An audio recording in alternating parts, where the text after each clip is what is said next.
It all started with an 86-year-old curse.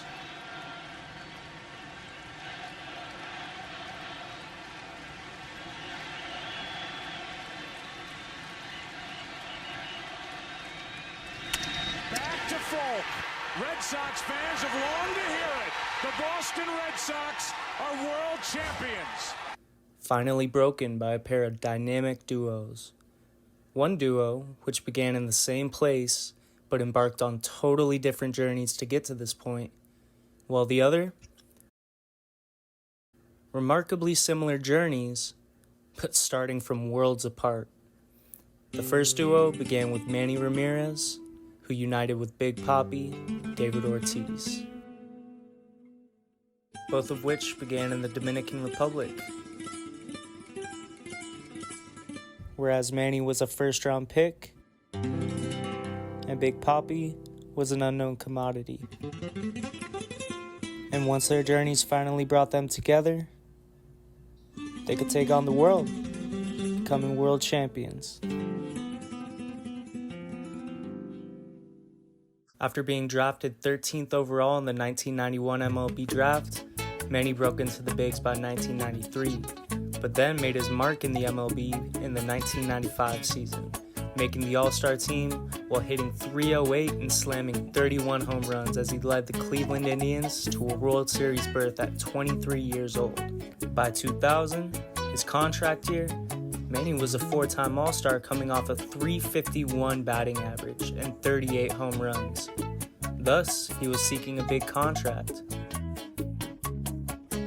and Cleveland couldn't afford to keep him, beginning the journey which cemented his legacy in the MLB.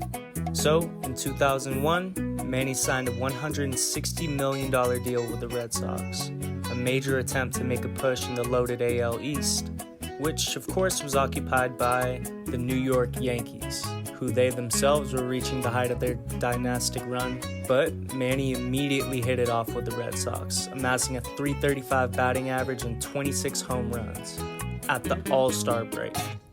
But despite Manny's success, the Red Sox still finished second in the AL East. Then, in 2002, with the addition of Johnny Damon, the Red Sox improved to 93-69, but ultimately ended up just short of the playoffs. With Veritek, Pedro Martinez, Manny, and Damon, the core was there, but there was something missing.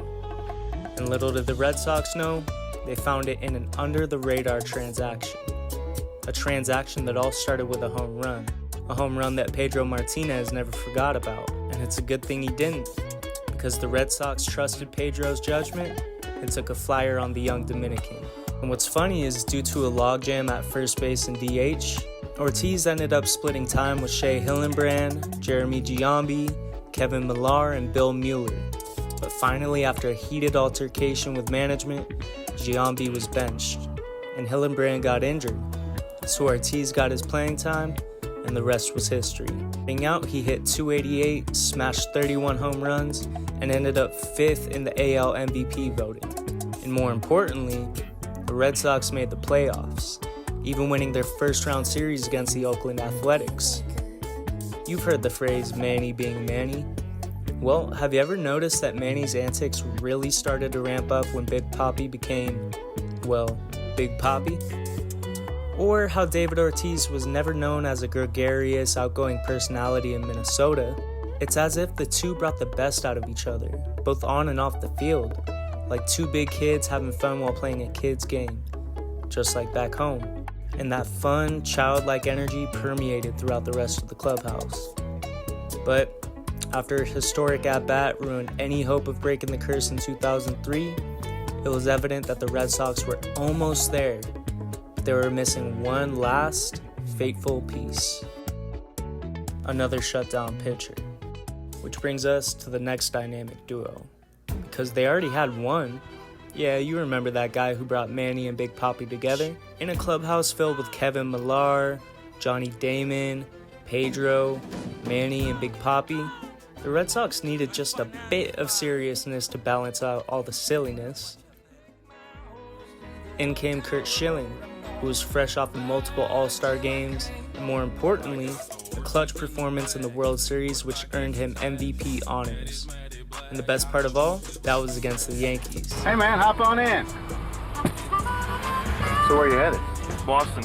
Gotta break an 86-year-old curse. So while his personality didn't necessarily fit, he had everything they needed. He was reunited with former manager Terry Francona, a common thread between him and Manny, and man, Schilling hit the ground running, winning 20 games in his first year in Boston. And Pedro remained dominant with a 16-9 record and a 4th place finish in the Cy Young voting. And on the other side, Ortiz was putting up career numbers, hitting .301 and notching 41 dingers. Oh, and Manny? Even better, hitting .308 with 43 dingers. And while Manny and David Ortiz came from the same place but had totally different journeys, they both began in the Dominican Republic, whereas Manny was a first-round pick and Big Papi was an unknown commodity. Pedro and Curt Schilling had similar journeys but from totally different places, as both of them were young phenoms who were immediate all-stars. But it did take both of them a journey to get to their final destination, hopping around the league like journeymen even though they were all-stars. Bringing it all together, with a dynamic duo both at the plate and on the mound, it seemed as though the Red Sox had finally had a date with destiny. That is, until they crossed paths with a familiar foe, who also had a dynamic duo of their own. And much like the previous year, it looked like the Yankees were gonna rain on the Red Sox parade again. As new flamethrower Curt Schilling was beaten in Game 1, longtime dominant ace Pedro Martinez lost in Game 2, and the offense was simply overpowered in Game 3. But then, the rest is history. And who else would it all come down to than two unlikely heroes with wildly different backgrounds and paths, but new additions nonetheless, bringing together two core dynamic duos filled to the brim with culture, talent, passion, skill, and experience of all kinds. While football is America's sport, baseball is a game for the world. Want some evidence? Look no further than the 2004 Boston Red Sox.